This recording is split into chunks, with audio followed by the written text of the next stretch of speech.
The following program was provided by an independent producer solely responsible for its content. The opinions expressed do not necessarily represent the views of this station, its staff, board of directors, or underwriters.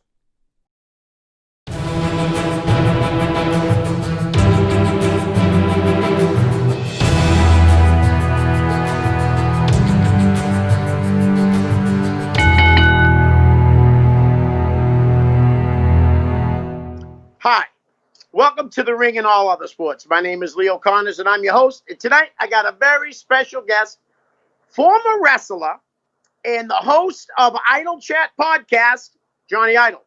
How you doing, Jonny? What's happening? I'm well. How are you, man? It's good to see you. It's You good too. to see you, man. Listen, we got so much to talk about. Yeah. We talked off here, so let's get right into it. Where did you grow up? In Agawam, Massachusetts.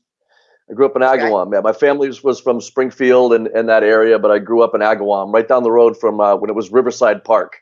Now it's Six Flags. Yeah. Nice. When did you first see pro wrestling? I was like 8 or 9 years old, I think. I was like 8 or 9. So it was a WWE at the time, a WWF, sorry, at the time. And I as soon as I saw it, I was like, what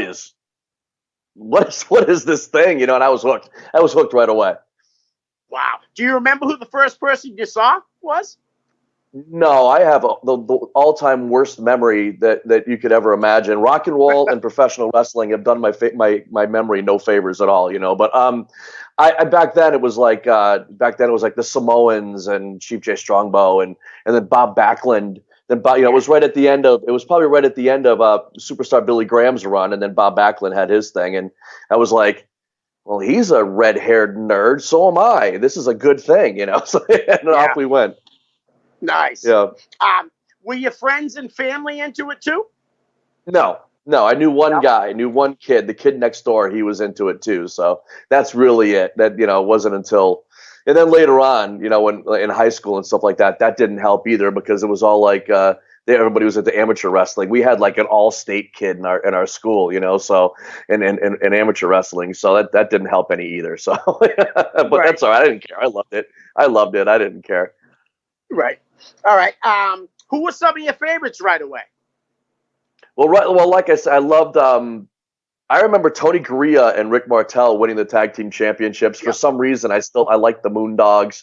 They were just so weird. I love them and the Wild Samoans, and then Bob Backlund and Jimmy Snuka. Then Jimmy Snuka had his big run, and then now we didn't get any NWA stuff or AWA stuff in Agawam. We got none of that.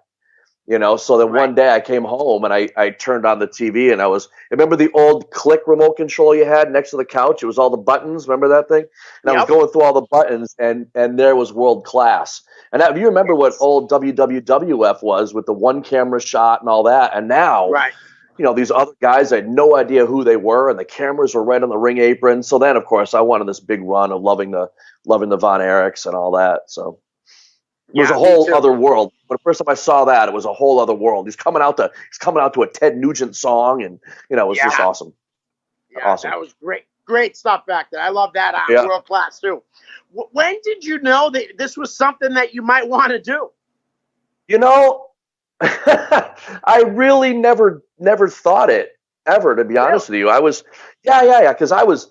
Not that I'm that big of a guy now, but I was really a lot smaller then, and I never really thought that was a thing. And then what happened was Kevin Landry asked me to manage him on a show, like a local show that he put on. He had just started working, and he asked me to. So I'm like, okay, I'll be a manager. And then I don't know, a couple months later, he asked me if I wanted to be his manager, and I'm like, okay, but the only way I would do it is if I trained to be a wrestler as well, because I saw some managers not be able to do anything, and I wasn't going to be that guy. And I knew that I was going to be tossed into like gimmick tag matches and stuff like that early on. And that's how it happened. Next thing you know, I was wrestling under a mask and I was managing on the same show and whatever. And that's just kind of how it went.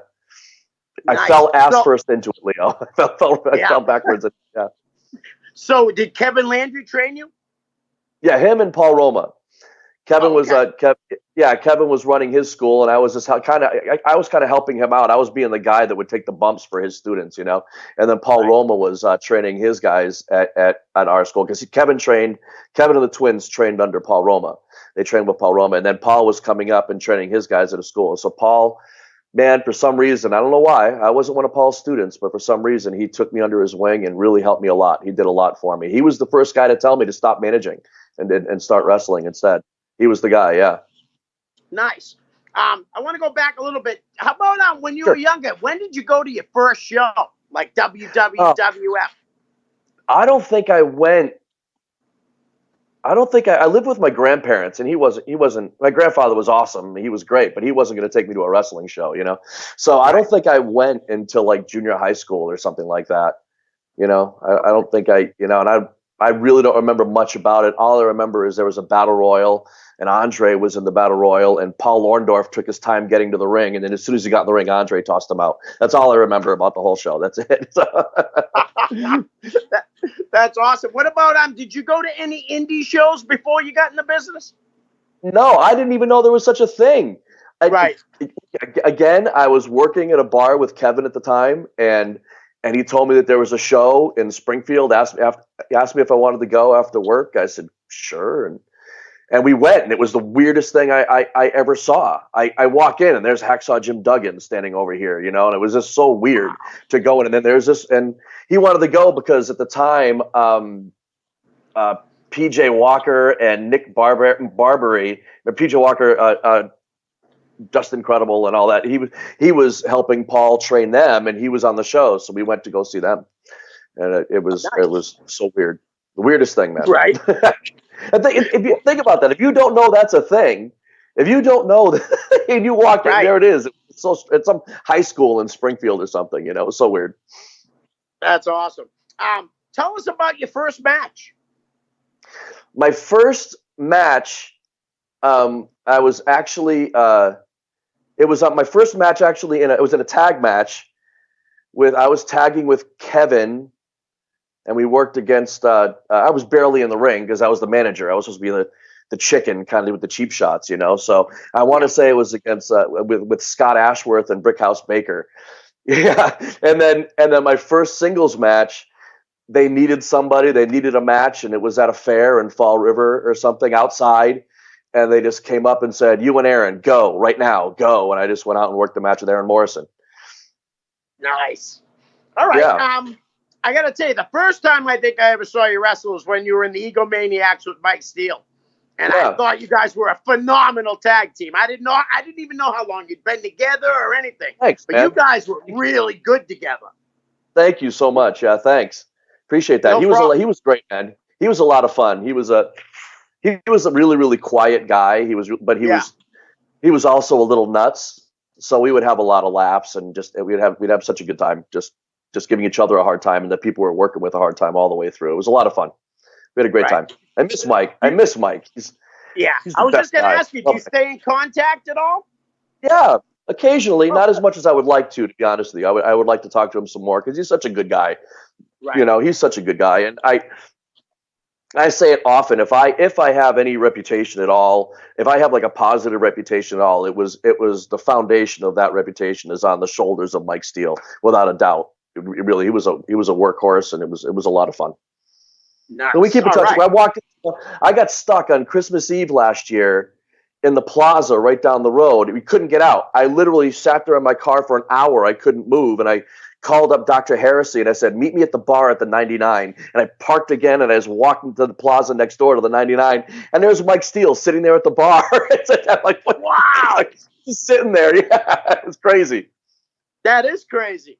All right, we're gonna jump into some fan questions, and a lot of them are from fellow wrestlers like yourself. Can't wait. Oh my God. Oh no. First one is from Maverick Wild. He says, ask him to describe the situation in the sound Mike Chop generated on LaFisto and Luscious Lucy in Vermont. Dude, to this day, if I think about that, it gives me the shivers like that. It was like, she was like, a lot of the guys, we were working up there, and I always like to lay things in a little bit, you know, safe in the chest and the back. It was all They were snug, but they were safe. Everything else around the face and sensitive areas was fine. But a lot of guys aren't like that. And she went on this heavily French Canadian accented, basically yelling at all the guys, saying they have to lay stuff in. And she walked up to Mav and blasted him one. Okay, pow! Yeah, see, So she keeps talking, and Mav walks up to her and says, well, around here we have something called a receipt. And he chopped her so hard, it sounded like a gun went off in the locker room. To this day, I have no idea. Her face did not change expression at all. Just she blinked and she goes, yeah, good, eh? Yeah, and walked away. And it was the most amazing thing I ever saw in my life. It sounded like a gun went off. My exact sound when he chopped her was this, and I'm not exaggerating. I went, whoa! Like that. Yeah, wow. He screamed. It was great. It was great. Yeah, she's tough. She really is a tough girl, man. Oh, yeah. All right. Jared Hall, Kid Crazy, says, ask him about the time that he literally pushed people in a 4-way match out of the way to catch his moonsault from the top rope to the outside many years ago. Yeah, I remember that because he was young. I want to say he was like 15 years old at the time. He was a kid. Wow. And it was a 4-way match, and we go outside. The three of us, I can't remember who else is in the match. I remember Jared and myself. I don't remember who else. And these guys all just like clubbing me and like having their own little match, not paying attention to him at all. And I'm like, guys, turn around.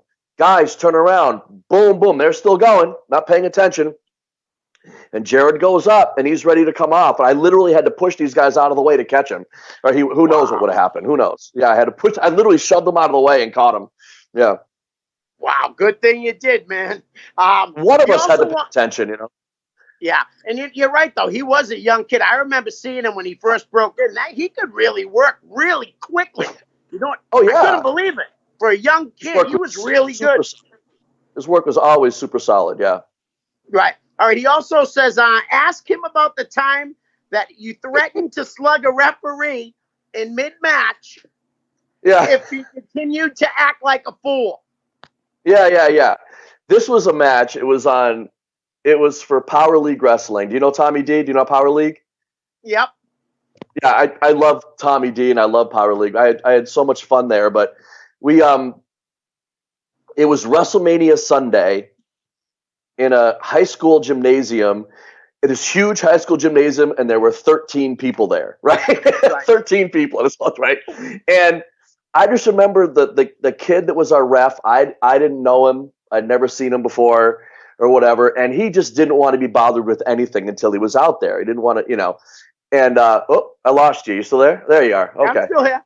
He didn't want to be bothered with anything. And I'm working with Aaron again. I must have worked with Aaron 200 times, So I'm working with Aaron again and putting some heat on him. And we do some kind of a hope spot. There's a cross body.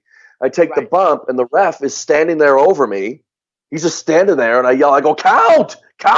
And he gets down, and the guy literally goes, 1! And I kicked out, and as I'm feeding around for the arm drag that follows, I looked him right in the eyes, and I said, do that again, I'll slug you. Into the arm drag. I'm sorry, go ahead. No. I thought I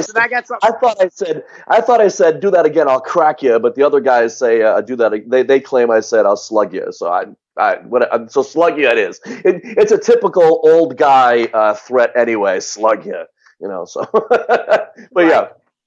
Did that kid end up ever refereeing for you again? Never saw him again. At least I don't think I did. I don't know. I think he was looking back. I think he was they needed a ref, and they just grabbed some kid and said, just go be a referee and blah, blah, blah. Just listen to them. And, That's right. All right. He has one more. What's your opinion on the superstar known as Nick Knight? I have no idea who Nick Knight is. Exactly. That's my point exactly. He's a little turd, right? He's a little turd. He walks around. I don't like to talk bad about anybody, but Right. that kid is a little dick. Okay, and just I've been on shows with him before, and just the way he walks around, like he's a pompous little ass. And then again, we were working for Power League, and 5 minutes before we're supposed to go out, he comes walking up to me. I didn't even know he was in the match. I had no idea, right? And we figured out that Don Juan DeSanto was going to give me a super kick for the finish, right? And Nick Knight comes walking up to me and he says, "Yeah, so I guess I'm in your match and I'm over. So I guess I'll give one of you guys my missile drop kick off the top rope. Sound good?" And I'm like, "No, it doesn't." I go, "He's doing the finish on me, and we're calling the rest of it out there." And that little candy ass, he went to the promoter. He went to Tommy Dean. He complained and got himself taken off the match and get into a different match because he didn't get his way. He cried like a little girl. Yeah. Wow. So that's wild. Yeah. Yeah. That's why I'd never heard of him. Yeah. He's one of those guys. He works, he goes and he works on some promotions, and I've heard rumors of him literally wearing title belts to the mall and stuff like that. So that's my impression of Nick Knight. Wow. That's quite the mount. All right. You're hard for me to say things like that, but Yeah. I got 4 questions from Sonny Goodspeed. Oh, can't wait. All right. So the first one is, where's your favorite place you've wrestled? My favorite place I've wrestled. That's a tough one, man. That's tough. I don't know. You know, it was always a good one was what's that building? It's like a theater in Plymouth. That's such a cool building. It looks like a small civic center. Like if you took a civic center and put it in the dryer and shrank it down, it's I don't know what I don't even know, but it's in Plymouth, Mass, and that's a cool one. I used to wrestle literally 5 minutes from where I lived in Agawam up in Feeding Hills. I used to go up to this building, the Turnverine up in Feeding Hills, Mass. I used to play basketball, and I bowled there when I was a kid, and now I'm wrestling there 5 minutes from my house. That was pretty cool, too. So maybe those, I guess. Sure. All right. He says, Was he talking about buildings, or was he talking about promotions? What was he talking about? We don't know. No, I think your favorite place you've wrestled. I don't know if you could say a promotion or two if you want to, just to make sure, cover it. So many, EWA and NECW and Bradley's. What was WFA? That was great, and so many great. Speaking of that, the Littleton Opera House up in Littleton, New Hampshire, that was awesome too. Yeah, that is a beautiful building. I remember the first time I wrestled there. We were there early. I was wrestling for Sonny that day. Actually, it was a night after a Green Mountain wrestling show up in Vermont. Green Mountain was always a blast too. But I'm walking around the building, and there was a picture of Gorgeous George wrestling there in the 50s. I thought that was the coolest thing ever. Like I'm wrestling where Gorgeous George wrestled in the 50s. That was pretty cool. Right. And you said you wrestled Gorgeous Chris Duffy in that building? No? Maybe? I don't know. Maybe. Who knows? All right. How about what was your favorite tag team match with the Egomaniacs? Oh, boy. Wow. That's a tough one, man. That doesn't seem like a tough one. A lot of tag team matches. We had a good run in EWA with the Damned. We had a good run with those guys. We had so much fun with those guys. We just clicked with those guys. It was, it just worked out. And so I can't really hammer it down to just one, but we had a lot of fun with those guys. Yeah. Nice. So the Damned probably. And what do you like doing more, wrestling or performing music? Oh, stop it! I can't do that. I can't pick that, man. I don't know. Really? I can't pick that. Oh, you love them both? I love them both. Right. I started playing live music in 1986, and then in the mid 90s I started wrestling. So I don't know, man. That's tough. That's a tough call. I really don't know. Right. Who asked that? Is that Sonny? Is that a Sonny question? Yeah, that was Sonny's last question. Yep. Of course it is. I honestly I can't answer that question. I really can't. I love them both so much. It's like it's funny. Last night I was telling my girlfriend that I love music. I love wrestling. I always have since I was 7 years old. but I would pick music over anything, man. It's just There's only two things I've ever wanted to be in my life, and that was a professional wrestler and a professional musician. That's all I've really ever wanted to do. So call that lazy if you want, but that's okay too. So, but right. That's a tough. Right. All right. Chris Venom wants to know. Ask him about EWA. Him babysitting me, the Heat Seekers, and the Littleton Opera House. Old Bang Brothers. I don't know what that. I'm sure he knows, and you know. I do. EWA was great. I think I worked for 3 different promoter owners of EWA. Right. I always had so much fun there. I remember up in Maine. I think that's when it was for EWA up in Maine. It was the first time I met Chris Venom, and I was like his second or third match or something like that. And we had a match that night. I can't ever recall babysitting him at all. He was always real easy. And he's. Do you know him? Oh, Chris yeah, Venom? yeah. I've met him a few times, yeah. He is one of the kindest people you're ever going to meet, and he was always real easy to kind of I fell into this thing where the promoters would take a green guy and put him with me, I guess, and I would just kind of just guide him along, and it was Right. It was a lot of fun. I don't ever remember really having to babysit him. Did I kind of put him in the right direction? Sure, but I don't, he was always really easy and a lot of fun. He was always a lot of fun to work with. I got to tag with him, the Heat Seekers, and we did a bunch of that. There were other teammates in the Heat Seekers. If it was always Chris Venom, I did it sometimes. Sometimes it was Fred Curry. Mike Bennett did it with him too. So we had a blast. He's a great guy. I love him. And as far as the Littleton Opera House, it was before a show where we just talked about, and I was there were some guys sitting up in the balcony, and they have a laptop. And they're watching something on the laptop. So I just kind of went up to the balcony and I walked around, and they were watching a particular adult film website, right? And it's not Bang Brothers, it's Bang Bus. And I walked up. Yeah, yeah. So I walked up and I said, hi guys. Oh, Bang Bus. And I kept walking. That was the end of it. That's awesome. All right, Yeah. I got a question from one of the EWA owners, Scott King. Right. Yes. I would love to hear some more of his EWA memories as well. Oh boy.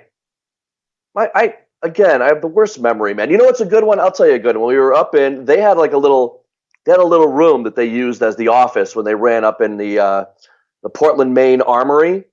And there was like a little room, like you'd be changing next to a tank, there's like a tank right there. And they had this little room that they call the office. And I was warming up with those exercise bands, with the handles, those rubber. I was warming up. I was almost in shape at that time. So we're warming up with that. And I was doing shoulder presses. So I had my foot on the band and I'm just kind of doing, and I'm talking to them at the same time. And I stepped forward to go to try to just to talk to them about the match, and the band came up and cracked me across my ass just so hard. It was like a wow across both ass cheeks at the same time. Wow, that must have hurt. Yeah, a little bit. But I loved working for those guys. I remember one time I felt so bad. I hurt my neck and I had to cancel the night before a show one time on them up in Maine, and I totally forgot. This is the sweetest thing. Scott is the best guy. I remember the next show I go up there and he literally pulled me aside and he put his hand on my shoulder. He's like, "Are you okay? I've been really worried about you." And I just thought that was a really, really awesome thing. Not a lot of guys don't do that. A lot of promoters, "Oh, you're back? Okay, cool. Thanks for coming." But he really pulled me aside and he asked me if I was okay and said he was worried. I thought that was really cool. Nice. So everyone that seems to talk about the EWA and stuff always has nice things to say about Scott. Yeah, he's the best. He's great. And what's really cool about him too is he was enhancement talent in WWE too, or WWF at the time, So he was one of those guys you could pick his brain and he would really, really help you out and give you some advice. And it was always a lot of fun. He's great. Nice. Let's see. Tim Murray wants to know, what's the secret to your amazing punches? Well, that's just it. It's a secret, right? There you go. If it's a secret. I'm not. I will say there's two things. There's two things. The two things that I found. I started watching some of my stuff back because we would film everything, and when we get home, it'd be 3 a.m. when we got home, we would still go and we would watch what we did. And I hated my punches. I feel like everybody has a habit of dragging their elbow in like that, and it just doesn't. It doesn't look like you're doing anything. And Right. so the two biggest things that I can say to people is plant your feet and pick your elbow up. Plant your feet and pick your elbow up, and just if you turn at the waist and just turn at the waist and just keep the elbow up. That's about it. And I practice that. If I was walking by a pillar in the basement or something, Right. I would do one. If I hurt my knuckle, okay, I didn't do it right. And walls and just anything I would walk by, I would just practice over and over and over. And I must have thrown, thousands and thousands of them just to get them down, And I took pride in them. I took pride in them. I liked them. And look how good it worked. Tim still remembers those amazing punches. Yes. So. Ken Watson says, any road stories with Kevin Kelly? So I'm assuming, I saw that. I'm assuming when he says Kevin Kelly, he's probably talking about Kevin Landry, because that was Kevin's first gimmick. They called him like Crippler Kevin Kelly or something like that. Right. Yeah. You got to realize, too, it was never just me and Kevin. We also had, you remember the Power Company twins? Remember them? Yes. David and Dean? It was those two goons, Kevin, myself, and usually Aaron Morrison at the same time. So the five of us, we would rent the smallest car possible to save money. The five of us packed in this tiny little car. I remember one time we got stuck in a blizzard, and everybody, blizzard, we're on the Mass Pike and cars are off the road and stuff. Well, we had well over, we had about 1,100 pounds of guy in that car. We just never even slowed us down. It was totally fine. Wow. For a trip. Right. You had to be careful. If you drove, you had to make sure you inspected your car when you got home, because those guys would shove a cheeseburger or something under your seat, and you'd find it a week later when it smelled like a dead cat in your car. So yeah, so you had to make sure you went through and you got everything out of there. They would leave piles of garbage in your car if you drove. So right. All right. I know Ken's uncle, by the way. I know Ken's uncle. He's a musician around here. He's a good friend of mine. I met him a few years ago. Really good guy, Dave. Yeah, a good guy. Nice. Wrestling fan Jerry Lane wants to know, what are some of your favorite moments when you worked at NECW for Sheldon?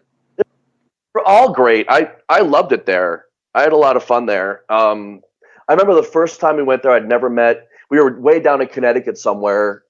A couple hours trip into Connecticut somewhere. And Mike and I go in. We didn't know really many people. We knew Scott Dickinson. Scott Dickinson got us in there, the referee. And we were like, geez, you think anybody's going to know us here? Whatever. And I remember when our music hit and you had to walk by, there was like a fence and you had to walk along it to get into the entrance. And people recognized us. So are like, okay, this is going to be easy. They know us here, so it's going to be fine. It was all so fun. I remember I did a street fight match with Steve King. And Steve King, he was a Kowalski guy, and he had done a bunch of enhancement stuff for WWF. And I remember the entire conversation we had, I walked up to him. He says, what do you want to do? And I said, I want to do the Rocky II finish. And he says, what's that? I said, I don't know. You give me something big off the ropes. Both of us take the bump. We sell. We both fight to get up, and at 9, down I go, and you stay up at 10. That's it. It was like a 10 count thing. That was pretty great. That was a lot of fun. And the place was on fire. It was packed that night. They were on fire. It was a lot of fun. Nice. Did you work for Sheldon when Sonny was booking? Yes, I did. Okay. Yes, I did. And Sonny, boy, there was a tag team from Canada. Oh, I feel awful. There you go. Thank you. Yeah. Man, were those guys a good time. They were a lot of fun. We had such a good time with those guys. Yeah. Really good.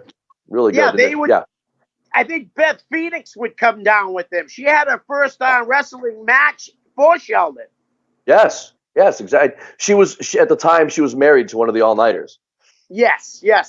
Also, were you on the show when Bradley was Santa? Yeah. That was a great show. It was the Egomaniacs, and we worked with Antonio Thomas and Chad Storm. I remember that. It was at the dog park, right? It was at the dog race park. Is that what it was? And I remember for some reason, Chad Storm calls like a double duck spot with Mike, and the first one's a clothesline, and Mike's coming off for the elbow, and Chad decided he was going to do a spinning back kick instead that Mike's supposed to do. Well, the kick went about waist high, and the heel of his boot caught Mike right on the top of the head, and knocked him out cold. So I go to come in to break it up. And Chad goes, "He's fine. He's fine." He wasn't fine. He was unconscious. So wow, that's crazy. All right, Chris Venom's back, and he says, please elaborate on the Jonny the Ref. If you don't count to 3, I'm going to effing kill you. PLW incident in 97 or 98. That's the same one. That's the same one. One? Okay. All right. Yeah, I said the same one that I talked about before, and I said I was going to slug him. I think over time the story has developed into me, threatening him with a bazooka or something, Yeah, I was gonna say probably in another year or two, it's got to be you threaten to kill him. Look, you're gonna tell me something is exaggerated in the wrestling business? I don't believe it. Right. Mav wants to know, and I think he's definitely being a ball buster here. No pun intended. Who was your best tag team partner, and why was it Jay Buster? What? Uh-oh. Do you know Jay Buster? Do you know him? Yep, I do. Yeah. He was a handful then. I don't know what he's like now, but I know he was a real handful then. And what happened was Mike got hurt. The Egomaniacs had just won the NECW tag titles, and Mike got hurt. That's when he was gone. He thought it was his back. They thought it was his hip. Turns out it was a problem with his Achilles. He had a bone spur behind his Achilles, and it just threw everything off all the way up. He was a mess. Wow. That's why he stopped wrestling. That's why he had to stop wrestling. They said the easier surgery, they told him, would have been to cut his heel off, clean it up, and then put it back on. That's the easier. I don't know if you ever had to have surgery or what. So they put Jay Busta with me, and it was a nightmare. Yeah. The kid just couldn't keep his mouth shut, and I literally yelled. I'll never forget, we're in this tiny little locker room, and I just started going off on him. I'm like, the only reason these people aren't killing you is because you're my partner. Do you understand? The whole room cleared out. Like, everybody left except me and Jay Busta, we worked with, it was Matt Stryker and what was his partner's name? He was in that. Dave Cole? No, way before that. I don't know. I just remember him teaming with Dave. I didn't even know he teamed with you. No, I'm talking about who Matt Stryker was teaming with, his partner. Oh. They drove from like Pennsylvania or something like that. The last thing the guy says to us on the way out, he goes, "Look, stay away from my hair. I have one of those hair club gimmicks, Okay. What's the first thing Jay Busta does? Grabs him by the hair. The first thing he does, like, run away. And I'm like, ugh. Yeah, so that was a nightmare. Well, I'd like to say this though. Jay Buster, I'm sure, is a changed man. He's married and a father with a couple kids. So I don't know. I've met a lot of married father knuckleheads, so it doesn't really. Yeah, no, they're out there. Trust me, you're right about that. I work at an elementary school. Right. I always got along with him. To be clear, I always got along with him. Don't get me wrong. I got along with him fine, and but it was always rough to reel him in, to calm. Right. He was really green at the time, and he was really at the time really concerned about getting his stuff in. He wasn't worried about the match, the storytelling of the match. He was more concerned about getting this spot in or whatever, and it was tough to reel him in. Right. All right. Dave Fournier wants to know. I think you already answered it. What's your favorite promotion to work for? You said a couple of them already. Oh boy, yeah. I can't narrow it down to one. I can't. Right. I really can't. And you've already mentioned like NECW, EWA. PvP out this way. Have you been to a PvP show yet? What's that? Have you been to a PvP show yet out this way? No, not yet. I want to go though. I'm actually going to have to start going to more companies doing this other show that we're doing. You know what I mean? I got to get out there more. Yeah. I had a lot. That was a lot of fun too. Yeah. All right. Also, he wants to know if you have any good Mav stories. Now it's time to get back at Mav for what he just did to you. I do, as a matter of fact. I love Mav. It's great. Me too. And the best part about having Mav there, first of all, he's an awesome guy, and he watches out for everybody. He's like the father of the locker room, even though I'm older than him. You know what I mean? He's still like, Right. And I love the guy. But yes, I'm older than Mav. Bessie's like, you're older than Mav? Yes, I am, by a long shot. We brought this kid up, Green Mountain Wrestling up in Newport, Vermont. They needed like a couple of guys just to kind of do jobs kind of thing, So we brought a couple of guys up, and Mav immediately zeroed in on one of them. He found the one that was super uncomfortable, and he Donald ducked it. He had a t-shirt on and no pants. He was naked from the waist down. And he got about 3 feet away from this kid's face, and he started waving his hips back and forth, and he's going, Dicky, Dicky, Dicky, Dicky, Dicky, Dicky, like that. Yeah. He must have scared the crap out of that kid. Oh, that's awesome. The kid was like, kid's in the corner too, and he's trying to back away. Oh, it was the greatest. It was the greatest. Yeah. Yeah. I liked how you said it though, the Donald Duck. I didn't catch it at first, just the shirt. Oh, that was awesome. Dave has one more. He says, who would you like to wrestle from any promotion of wrestlers today in New England? Have you followed it at all? I am broken and old, and I'm not wrestling anymore. But there are a lot of great guys, and if I was still wrestling, I to be honest with you, I'd love to just go and start working with the guys that I had my last run with again. I did this, the guys that I consider friends, the Hammer Tunis's and Brad Hollister and all those guys. I would love to just have a good run. I wouldn't mind having another match with Aaron Morrison too, but that's not going to happen because I'm never wrestling again. Right. Yeah. So but you're wrestling like the time when you wrestled. I mean, I'd say like maybe the mid 2000s. That's what I used to see you a lot at shows. You know what I mean? You see, and you were one of the guys that seemed to be on a lot of shows. You worked for a lot of different companies.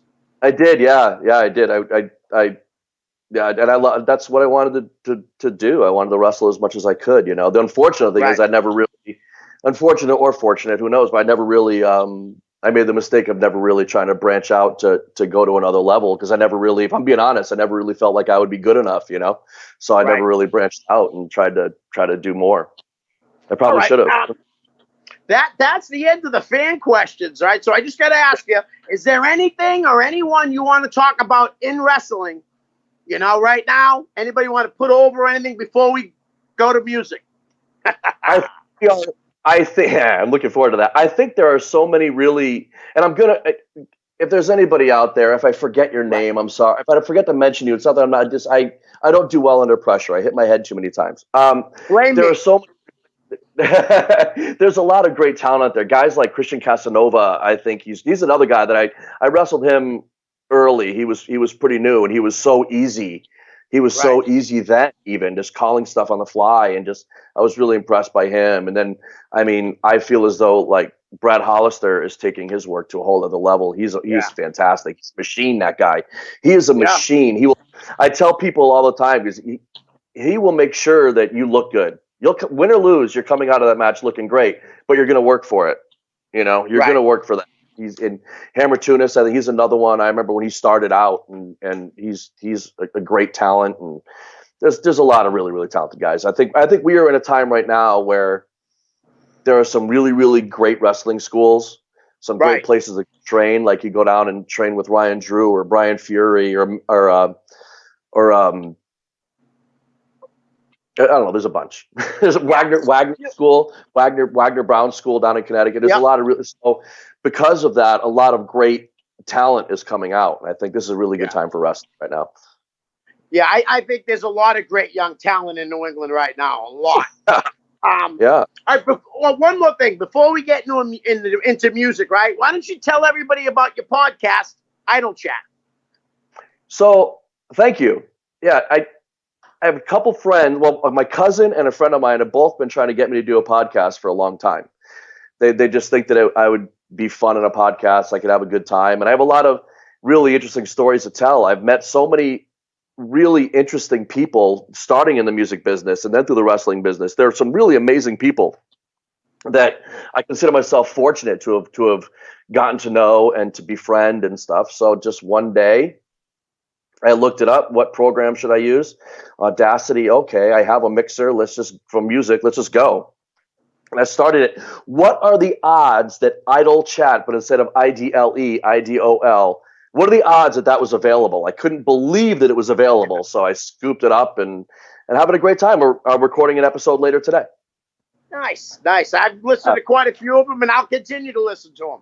The guy I wrote is a guy, columnist, Andy Sauer. I don't know if you saw that. His name is Andy Sauer. He's a columnist. He's one of the guys that wanted me to do it, that told me I should do it. And my cousin, Mike Lemmy, he was a guest on there too. He's a comedian in New York, and he's the other one that was telling me forever I should do it. So I'm having a really good time with it. And now we're doing a different thing with it because I haven't really gotten set up to do it via Skype yet. I haven't figured that out because I'm a cement head, so I haven't figured that out. So instead of having guests in, I've just been going on with my girlfriend, and we just pick a topic, and we're calling that one Idle Chit Chat instead of Idle Chat. And we just pick a topic. Today we're doing one on discontinued toys, dangerous toys, because there's some amazing stories about some weird. So we're going to record one on that today, just because why not? Right. Nice. All right. So listen, I know you're a musician. Now all the people that are watching my show, all 8 of them. Now, do you just play guitar, or do you play more instruments than that? I basically just play guitar. I mean, I can play drums very little. I can play bass a little because it's the same fretboard, And just recently I got into ukulele, and I started building cigar box guitars. Oh, cool! 3-string blues guitars out of cigar box. This one is being gifted to Sonny Goodspeed. Next time I see him, he's getting this one. Yeah. All right. I'm sure he's gonna love it. So you said earlier that you started playing live music in 1986. Yeah. When did you pick up the guitar? How old were you when you first got a guitar? Really not. I don't think I bought a guitar until like 20 years ago, because Really? I knew how to play some chords. I really didn't know how to play that much. I could play a few, because singers get bored. You're a singer in a band and you get bored and you pick up a guitar and and then I started picking up a little bit. And then I had some friends ask Aaron Morrison and I to be in their band, and I would play rhythm guitar and sing. So I'm like, okay, I guess I better get a guitar and an amp, So I did. And Nice. that's what I did. And I love it. Okay, so I definitely misunderstood. So you started out as a singer. Yes, sir. Okay, Yeah, I great. say all the time, I play guitar, but I'm not a guitar player. There's a big difference. I can play, but I'm not one of those guys where you just say, "Hey, here's solo and A." I can't do any of that. Right. So I can play rhythm. I feel like I'm a solid rhythm player, but I'm certainly not what I would call a guitar player. Okay. Are you in a band now? Yeah. I've been in a band. I've been in a band with Aaron Morrison and 2 old friends, Oh, wow. Jim White and Jay Denegris, called Untitled. It's an original project that we've been in forever. And every time we record, we lose a drummer. We're like Spinal Tap when it comes to drummers. Every time we start to record something, a drummer leaves, and we got to start all over again. So Right. we're back to our original drummer, the guy that first started with us forever. We just should have stuck with him the whole time. Right. Well, it's funny. You brought up Aaron Morrison quite a bit. I just got to bring this up. I had Aaron on the show, and within that 1 hour and 20 minutes I met him, I swear when the show was over, I felt like I knew him forever. He just was such an easygoing, and he was such a great guest, too. I enjoyed interviewing Aaron. He's a super solid guy. He'll do anything for a friend, and and you feel like if you just hang out with him for a couple minutes, you feel like you've known him forever. Yeah, he's a great guy. I haven't seen him in a while because of all this. He's working a lot, and I can't go anywhere because of the quarantine. So Right. So I haven't really seen him in a while. But yeah, he's great. All right. How about who are your musical influences? All right. So when I was a kid, I was like the youngest kid in my neighborhood, I hung out with this family. There were 2 houses down, and I was friends with the youngest of 6, and he was 2 years older than me. So I was hearing like, this is back when the Cars were hot, and Journey and all that stuff, And then my brother lived in Northampton, Massachusetts, which is more, it's an edgier, artsier kind of place. And he showed up one time, and he had the Ramones first album, and and then Right. one day, my friend Bill from 2 houses down, he gave me the first Van Halen album, and all bets were off at that point. The first time I heard that first Van Halen album, forget it. And then, like, I'm a huge Cheap Trick fan. Robin Zander from Cheap Trick is my favorite singer. Funny story. A friend of mine, for my birthday a couple of years ago, he actually got me into a meet and greet with Cheap Trick at the House of Blues in Boston. Right? Wow.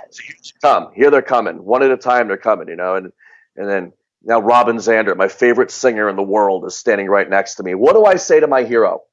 What do I say? Like, hey, thanks for this. Right. Nice meeting you. No, I look my hero right in the eyes and I said, you laughed at me once. He's like, he said, did I? And I said, yeah, but you were singing and I was right in your face and I was kind of dressed like you. My hair was like you. I figured you felt like you were looking in a mirror that made you not as handsome and not be able to sing as well. So that's what I said, like an idiot to my hero. Yeah, idiot. Yeah. Nice. All right, listen. Albums. You just said like Van Halen, their first album. I just bought my youngest daughter the first 2 Van Halen albums because they had a thing where I'm buying her albums that put people in the Rock and Roll Hall of Fame. Can you give me 5? Can you give me 5 albums that if I don't already have them, I should go get them? We already did those 2. You got to get so Live at Budokan. Yep. Cheap Trick Live at Budokan, but there's another version of it's out. It's the complete concert. It's the whole concert. It's not just those little bits from the very famous Live at Budokan. AC/DC Back in Black, right? You have to play AC/DC Back in Black. I would say the first Ramones album. Boy, how about Journey Escape? That's a good one. Journey Escape. That's album. Good.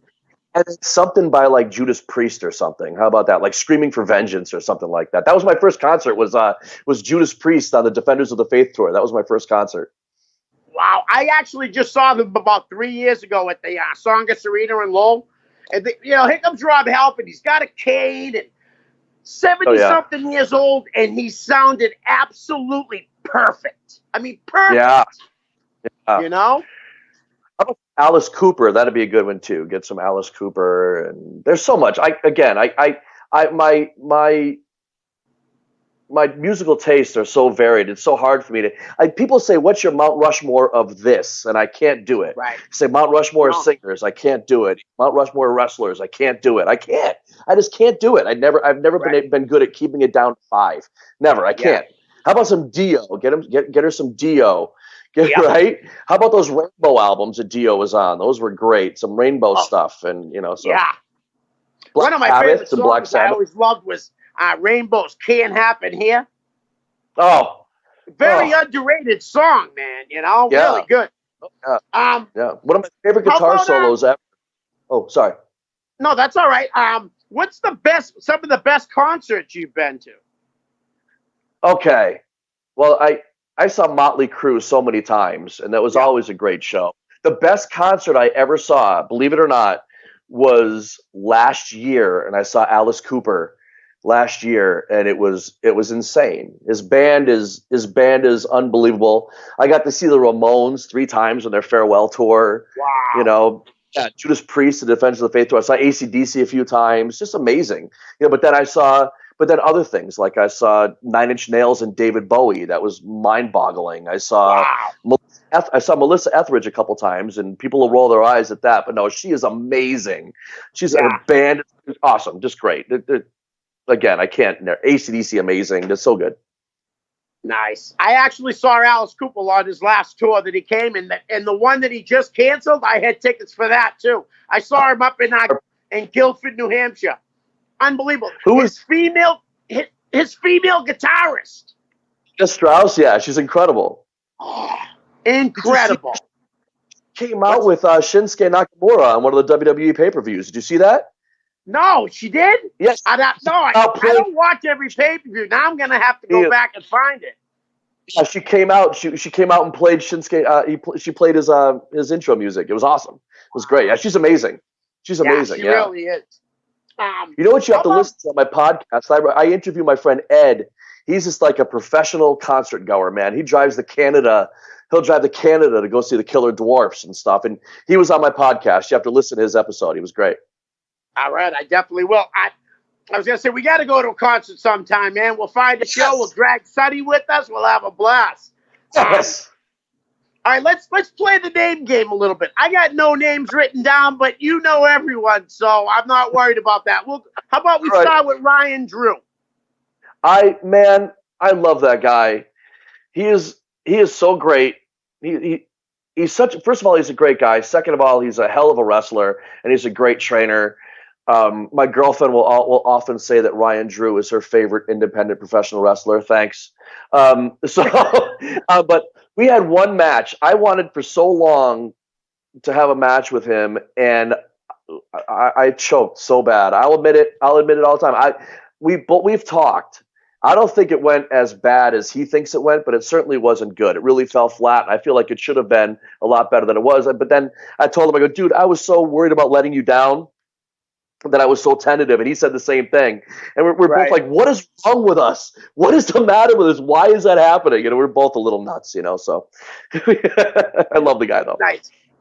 Just like Aaron Morrison, though, when I had Ryan on, I felt the same way when he left. I really did. I felt like I'd known him forever. Such a great guy.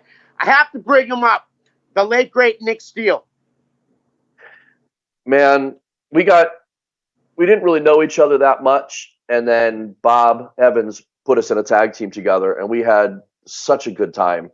He was great. He was probably the toughest guy I've ever been in the ring with, but he was also super kind, and he'll do anything for you. And I could tell some stories about him too. But he was in a disastrous dog collar match with Rocco Abruzzi, and it just did not go well. And I could pick on him and Rocco about that for the rest of my life.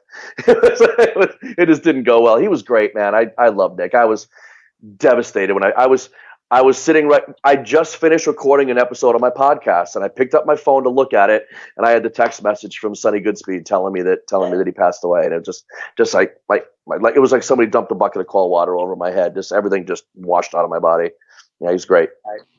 Yeah, very sad. How about Antonio Thomas or his new character, Thomas Santel? If he was doing, first of all, I love him. I consider him a very good friend and just a very dear friend. And if he was doing this gimmick 15 years ago, who knows where he would have been? Who knows? Oh yeah, I love it. In my last year that I was wrestling, in my last year I was wrestling, we went down and worked on one of Wagner's shows. He does these shows at his school, and he does them on Facebook Live. And we went and worked on one of those. It was just so great. It felt so natural. I worked with him one time. Now the other thing, the first time I was a babyface in years was for NECW. I came back after years being away from NECW, and I had a match with him, and I was so. I don't know. It just did not go well. So I was really, really glad that I got to work with him. We worked with a zillion tag matches, but I'm really glad that I got to have a singles match with him down there for Wagner, and it was great. Really fun. Nice. I love that. I love it. I love that. His tag team and beyond with Nick Gage is so weird looking. Like to see them together. Yeah. Oh, the dynamic and everything, and they're really. I don't know if you've seen them tag, live or anything. But they're unreal. What a great tag team they are. I love it. You know what you have to do? Send him. Do you have his number? Do you have his phone number? No, I don't. Or then do it on Facebook. He is a huge lover of terrible dad jokes. He loves terrible jokes. So just send him a terrible joke every now and then, and you'll be his favorite. Nice. All right. How about I'm gonna go to some tag teams. How about Chunky but Funky? All right. I love that so much. I got to work in tag matches against a bunch of different incarnations of Chunky but Funky, Right. But Hammer Tunis at PvP brought them in the original Ashworth and Sonny for in my last, again, who do you want to work with those guys? Yes, please. It was I got hurt in a match, and I said, this time next year I'm done. Do with that what you will, and he took really, really good care of me, and he brought them in, and it was just so fun. I remember for some reason I call with Ashworth, I go, get me in the corner and get Sonny in for a stink face. Okay, and he gets me, and Ashworth tags in Sonny. Sonny's pulling there's Sonny's ass, right, naked ass, right, coming back at me. And I remember Ashworth is holding me, and I go, who called this? And Ashworth's laughing. He goes, you did. So it was great. I remember, okay, I don't remember who was Sonny's partner for this, and I don't remember who my partner was for this, but I remember we went somewhere, and it was in a school, and the heels, we come out, and then Chunky But Funky music hits. And they have a conga line of 100 kids following them around the building through the whole song, Sharp Dressed Man. They're still out there. They start the song again when it's over. So I lean over the rope. I don't remember exactly where we were, nothing. But I look at Sonny and I said, let's just go home. He goes, okay. So I bring the ref over and my partner over, and I said, okay, guys, here's what we're going to do. We're just going to cut them off, shoot them off, double small package, end of the match. Just like that. My partner's like, no. And I go, trust me. What are we going to do to top this now? And we did it. And they went and they danced around the building again for 6 more minutes after it. It was amazing. It was great. That's awesome. We got like a minute, 20 seconds. You want to plug your social media? Yeah, sure. All I really have is I have the Jonathan acoustic for my acoustic shows that I do, and then I have a Facebook page and a Twitter page for the Idle Chat podcast, and just doing that thing, man. And I've been doing Facebook Live acoustic shows out on my porch here every Saturday, and Facebook Live every Saturday at 5 p.m. How did I miss them? I'm gonna have. Are they still on your page? I gotta go see them. I told Sonny that I'd love to see you play sometime, and he said that I might be seeing you play sooner than I thought. I don't know. He's got some plans or something. I don't know. Great. I love that, man. I love it. Listen, we got 30 seconds. I want to bring up one tag team real quick. Pride. You had some matches with Pride, right? Oh, a lot. Those guys are great, man. I love those guys. They were a lot of fun. And the great thing about those guys is they were such good guys, and you could really work hard with them. They really worked super hard, and they knew that everything was light, but they knew if you blasted it with something that they could come right back, and they were just really, really great. They're a fun tag team to work with. Love them. Yeah, I was bummed out. I got Brian Nunes to do the show, and I guess him and Dan had a falling out, so I was bumming that I didn't get a chance to interview them both. But Jonny, thank you for coming on. I'd love to do this again down the line. I'm sure we will. Please. Thank you. And you got to come on my podcast. Do my podcast. Come on. Yeah. Hey, let me know when. I'll do it for sure. All right, Jonny. Thanks. Hey, guys, it's Leo and Jonny. Peace.